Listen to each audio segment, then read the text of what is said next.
نحمده ونصلي على رسوله الكريم. أعوذ بالله من الشيطان الرجيم.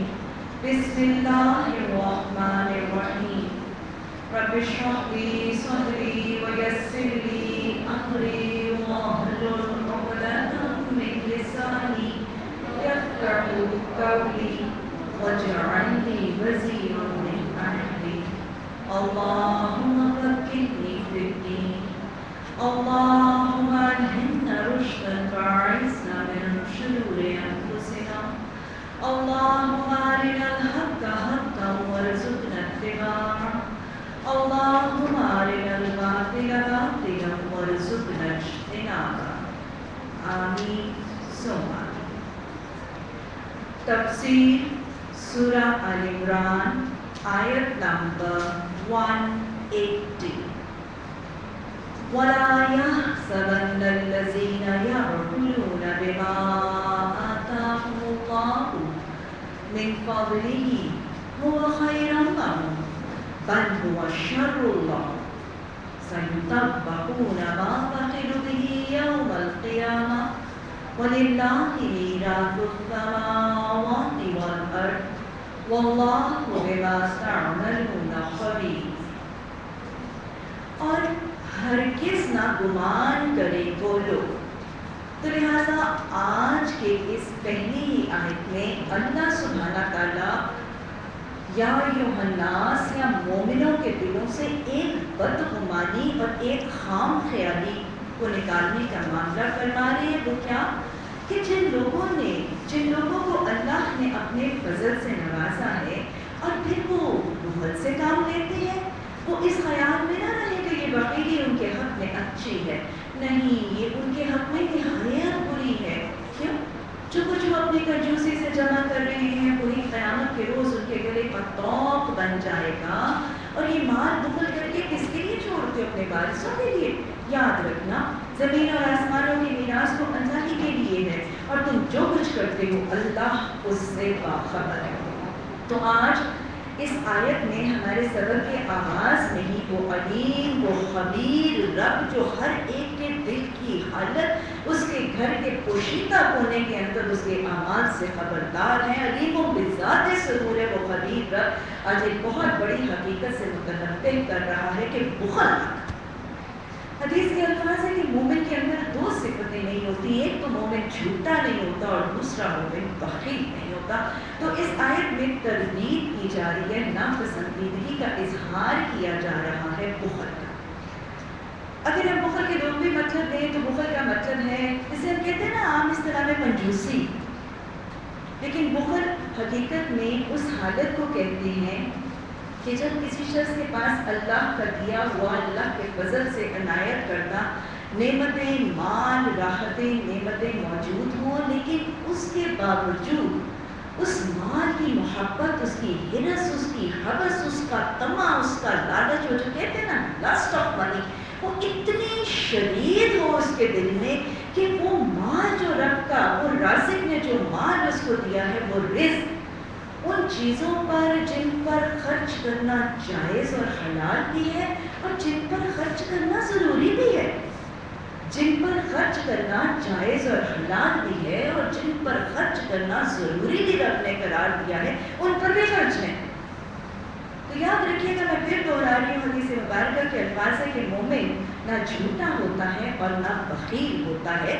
جو چیزیں اس کے لیے جائز اور حلال ہیں اور جو جن پر خرچ کرنا اللہ نے اس کے لیے فریضہ دین بنایا ہے، وہ اس پر کھلے ہاتھوں اور کھلے دل سے خرچ کر کے انہی مال اور انہی رزق کی چیزوں کو اپنے لیے صدقہ جاریہ بنانے میں کامیاب ہو جاتا ہے. اللہ نے یہاں پر بخل کی تردید فرمائی ہے اور مفسرین بتاتے ہیں کہ یہ کون سا بخل ہے؟ یہ وہ حالت ہے کہ جب کوئی شخص اتنا بخیل ہو جاتا ہے کہ وہ اپنے مال میں اس رازق کا حق بھی ادا کرے. اور رازق کا حق کسی کے مال میں کیا ہے کہ وہ زکوٰۃ اور صدقات کے خرچ کرنے میں بھی گویا بخل کرتا ہے. یہ آیت بنیادی طور پر مانعین زکوٰۃ اور ان بخیلوں کے لیے ہے جو اپنے مال میں اللہ کا حق یعنی صدقہ اور زکوٰۃ اور خیرات دینے میں بھی مال خرچ نہیں کرتے.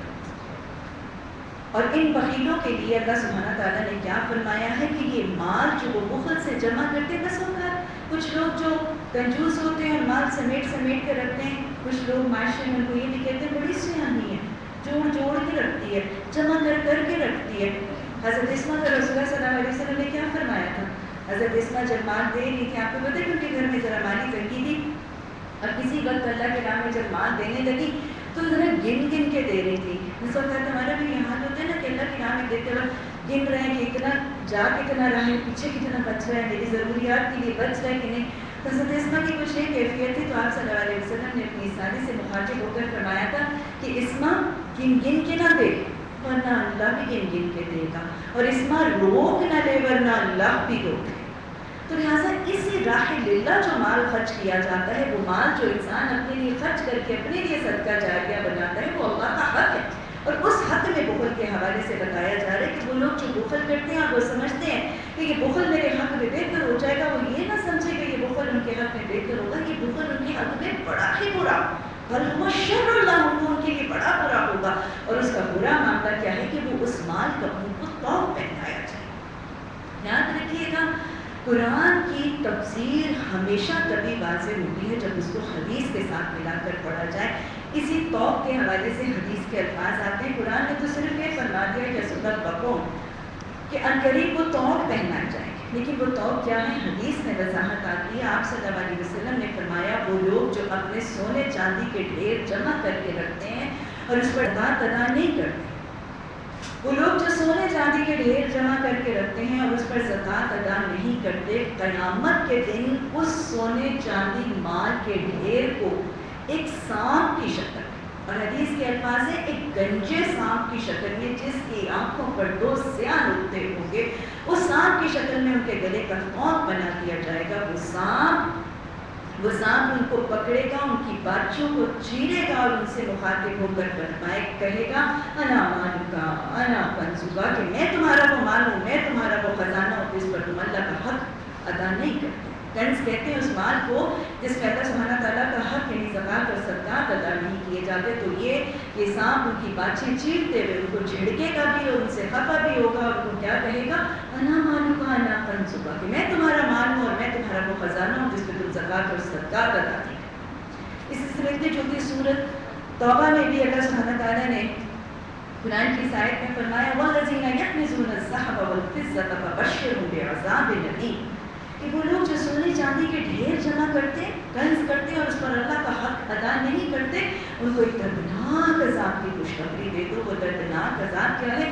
یوم یحمى علیہا فی النار، یہ جو مال ہے وہ قیامت کے دن اس النار پر، وہ دنیا کی آگ سے 69 گنا زیادہ گرم ہے، اس آگ پر اس کو دہکایا جائے، اس کو تاپا جائے. پھر کیا کیا جائے گا؟ فتقوا، پھر داغا جائے گا. کس کے ساتھ؟ ان کی پیشانیوں کو، ان کے پہنوں کو اور ان کی پیٹھوں کو. اور پھر کیا کہا جائے گا؟ ھذا ما کنزتم لانفسکم فذوقوا عذاب الحریق، یہ ہے جو تم اپنی جانوں کے لیے جمع کرتے تھے، اب چلو چلنے کا مزہ. اور اس آیت کے حوالے سے وہ حدیث بخاری شریف میں ایک طویل حدیث آتی ہے، بہت لمبی ہے، اس میں میں آپ کو حدیث کے الفاظ تو نہیں لیکن مفہوم بتاتی ہوں. آپ صلی اللہ علیہ وسلم نے فرمایا